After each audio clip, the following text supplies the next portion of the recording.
এই চাউমিন দেখে তোমাদের ছোটবেলার কথা মনে পড়ছে নিশ্চয়ই। আলু পেঁয়াজ আর ডিম দিয়েই মা এই চাউমিন বানিয়ে দিত। সে যে কী স্বাদ! স্কুলের টিফিন বক্স খুলেই এরকম চাউমিন দেখে কী যে আনন্দ হতো। আর বানানো ভীষণ সহজ, ঝটপট বানিয়ে ফেলা যায়। কড়াইতে পর্যাপ্ত পরিমাণ জল ভালো করে গরম করে চাউমিন দিয়ে দিতে হবে। এই সময় 1 চামচ তেল দিলে চাউমিনগুলো বেশ ঝরঝরে হয়, একটার গায়ে একটা লেগে যায় না। ফুটন্ত জলে চাউমিনগুলো 2 মিনিট সেদ্ধ করে জল থেকে তুলে নিতে হবে।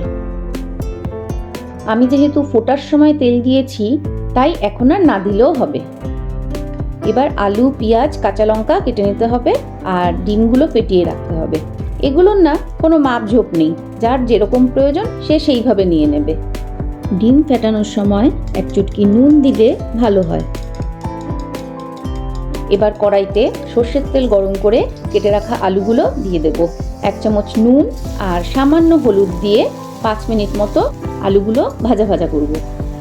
এই চাউমিনটা সর্ষের তেলেই বেশ ভালো লাগে, তবে সাদা তেল দিয়েও করা যায়। তারপর পেঁয়াজ আর লঙ্কা কুচি দিয়ে আরও 3-4 মিনিট ভাজবো। ভাজা হয়ে গেলে তারপর ফেটিয়ে রাখা ডিমটা এই ভাজার মধ্যে দিয়ে একসাথে কিছুক্ষণ ভাজবো। অনেকে আলাদা করে ডিম ভেজে তারপর মেশায়, তবে আলু পেঁয়াজের সাথে ডিম লেগে লেগে থাকে, এইটা আমার খুব ভালো লাগে। এবার সেদ্ধ চাউমিন দিয়ে ভালো করে সব একসাথে নাড়তে হবে।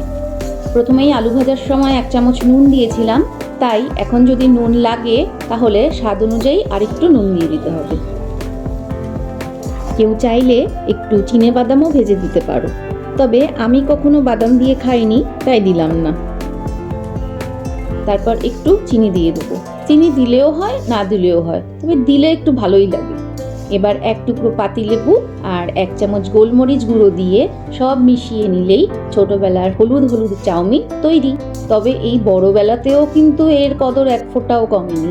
ব্রেকফাস্টে হোক বা সন্ধ্যাবেলার টিফিন, বাচ্চা থেকে বুড়ো সকলে খুশি খুশি মনে খেয়ে নেবে। তাহলে আজকের এই সোজা সাপটা চাউমিন রেসিপি তোমাদের কেমন লাগলো কমেন্ট করে জানিও, আর একটা লাইকও করো।